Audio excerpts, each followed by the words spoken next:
देसी तरीका साग काटने का आज मैं आपके साथ शेयर करूंगी कि साग हमारा जल्दी से कट जाए और इसके अलावा जो है ना वो मिनटों में पक भी जाए। और इसके अलावा बहुत सारे यूज़फुल जो किचन टिप्स हैं ना वो मैं आज आपके साथ शेयर करूंगी। डेली लाइफ में काम आने वाली बहुत ही ज़बरदस्त किस्म के हैक्स, बहुत ज़बरदस्त किस्म के आइडियाज़ जो आपकी ज़िंदगी को बहुत ज़्यादा आसान बना देंगे। इस सर्दी के मौसम में आप किस तरीके से अपनी सेहत को बरकरार रख सकते हैं, किस तरीके से आप अपने किचन को मेनटेन रख सकते हैं, मुकम्मल शेयर करूंगी। वीडियो स्टार्ट करते हैं। अस्सलाम वालेकुम यूट्यूब फैमिली, कैसे हैं आप सब लोग।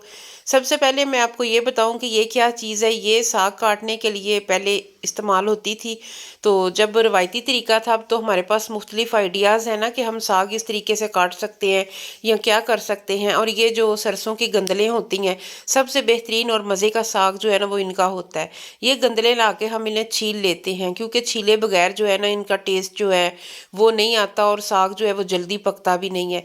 बहुत जल्दी आपका साग गल जाएगा, पक जाएगा मिनटों में। घंटों का काम जो है वो मिनटों में होगा। बस ये करना है कि ये गंदलें जो है ना वो आपने अच्छी तरह छील लेनी है।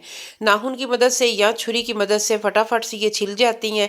वो हार्ड किस्म का छिलका उतर जाएगा, तो उसके बाद एक नरम सी गंदल होती है, जो कि इस तरीके से ये दातर आप अपने पाँव के नीचे रख लें या दरांती, वो घर में नहीं है तो कोई छुरी लेके ना वो आप अपने पाँव के अंगूठे में रख के इस तरीके से एडजस्ट करें, और उसके बाद आप काटें तो इतनी जल्दी से आपका साग कटा जाएगा।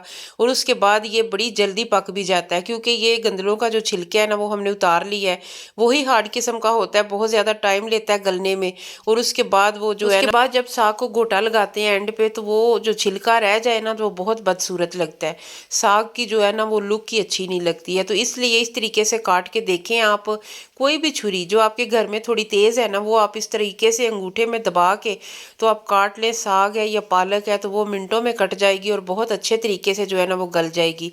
क्योंकि ये जो हमारे अपने खेतों का साग होता है ना, इसका तो जायका ही और होता है और इसका रंग ही और होता है।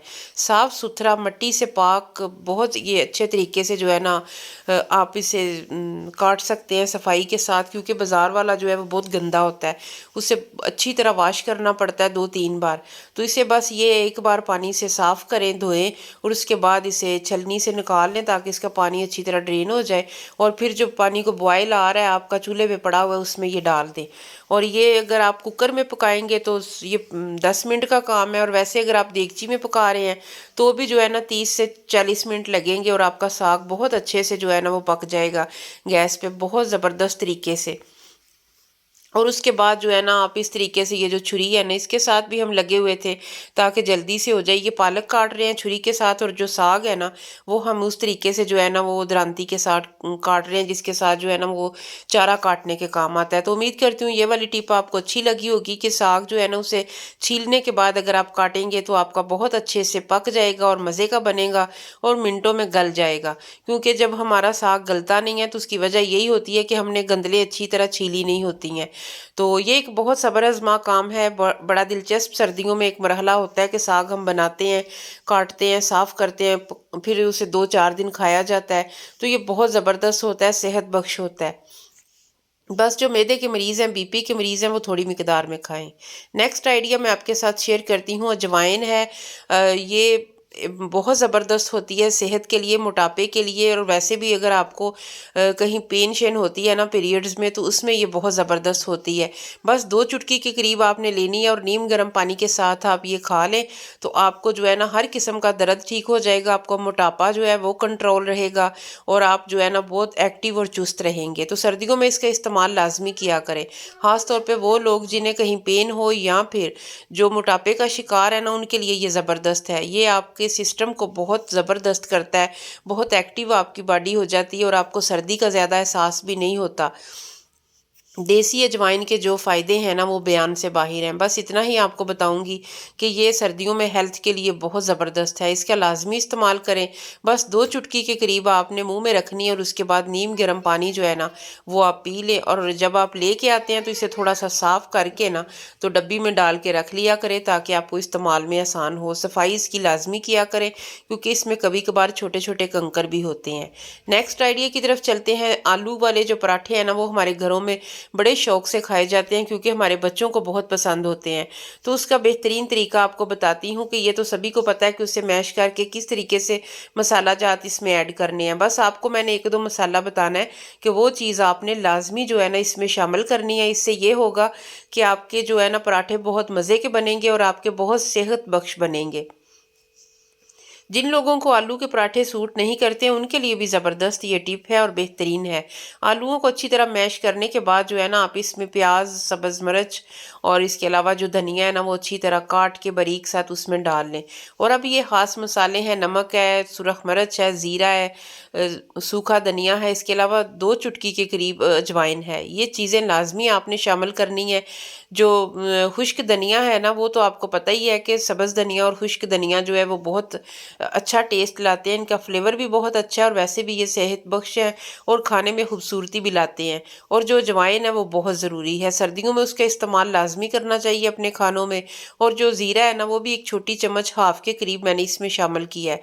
तो बहुत ज़बरदस्त तरीके से आपके जो है ना आलू के पराठे बनेंगे, बहुत अच्छा टेस्ट आएगा। लाजमी आपने ये मसाले इसमें शामिल करने, आपको डिफरेंट टेस्ट लगेगा, बहुत अच्छा टेस्ट आएगा अगर आप इस तरीके से जो है ना आलू वाला मेज़ा रेडी करेंगे। नेक्स्ट आइडिया की तरफ चलते हैं कि आजकल मौसम है इन सब्जियों का, इन फलों का।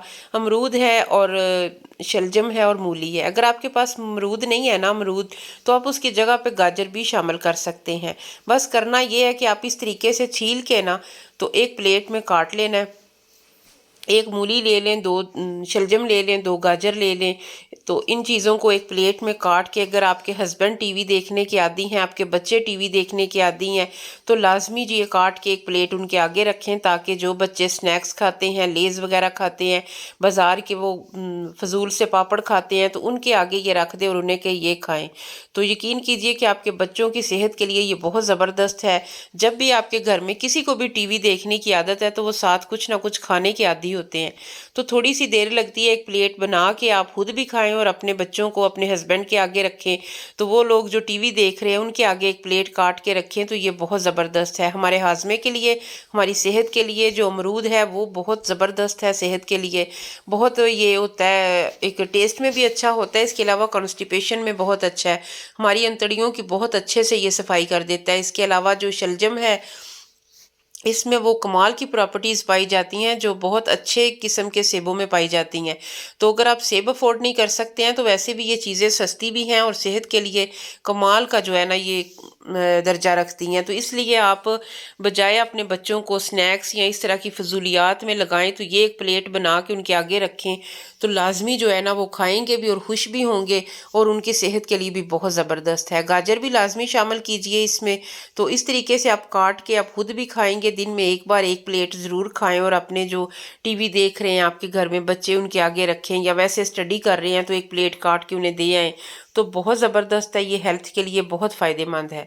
तो उम्मीद करती हूँ आज के जितने भी मैंने आपको आइडियाज़ दिए हैं वो आपके काम आएंगे। फिर मिलेंगे इंशाल्लाह। अल्लाह हाफिज़।